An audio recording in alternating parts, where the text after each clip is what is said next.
Bugungi kunda O'zbekistonda 60 dan ortiq nodavlat oliy ta'lim muassasalari faoliyat yuritmoqda. Xo'sh, o'z ularda ham grant asosida o'qish mumkinmi? To'g'risini aytaman, ularning hammasi haqida ham ma'lumotga ega emasman, lekin Toshkent amaliy fanlar universitetida aniq grant asosida o'qishinglar mumkin.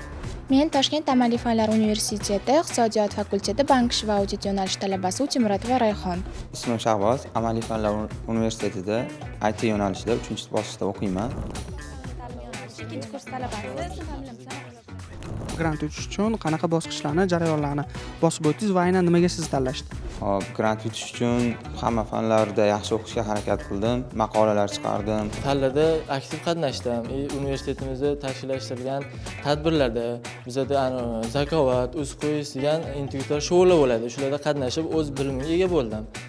Bunga asosan hamma fanlarni to'liq o'zlashtirib, 5 bahoga yopib, undan keyin universitetni jamoat ishlarida faol qatnashib, undan tashqari ilmiy rahbarim bilan birgalikda maqolalar ham chiqaramiz. Shu o'rinda o'sha grant bo'lishimga ham o'sha maqola yozishlarim ham sabab bo'lgan. Grant olishim uchun nafaqat fanga taalluqli, balki ilmiy yo'nalishda ham va ma'naviy tadbirlarda ham ishtirok etish men uchun katta plyus bo'lganini aytib o'tsam bo'ladi. Qanaqa jarayonlarga keladigan bo'lsak, birinchi maqsadi GIPA balli hisoblanadi. Grant berishi menda 4-9 bo'ldi. Bitta fanim 4 bo'lib qolganligi sababli 50% grant oldim. Bunda maqolalar chiqardim, tezislar yozilgan.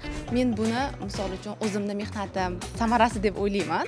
Misol uchun 5 baholarga o'qidik. Yana mening 2ta kitobim nashr qilingan. Mana shu ham qanaqadir tob ma'noda menga grant yutishim uchun foydavor bo'ldi deb o'ylayman. Birinchi, ikkinchi bosqichda kontrakt summasini qay usulda to'lagandingiz va bu grant sizni kelajak rejalaringizga qanaqa ta'sir qila oldi? Birinchi kursda o'sha xotin-qizlarga ajratilgan imkoniyatlardan foydalanib ta'lim kredit olganmiz. Ikkinchi, uchinchi kurslarga esa o'sha universitet tomonidan berilgan grant sohibasi bo'lishga muyassar bo'ldim.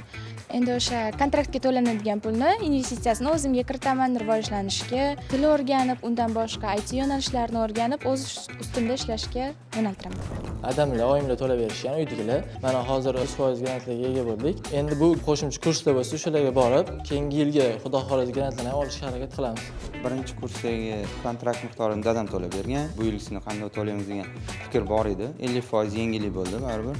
Qolgan o'sha 50% ga endi o'zimni rivojlantirish uchun yana harakat qilaman. Yaxshi o'qisa, yaxshi bilim olsa, keyingi ishlarda ham ta'siri bo'lar ekan, shuni bildim.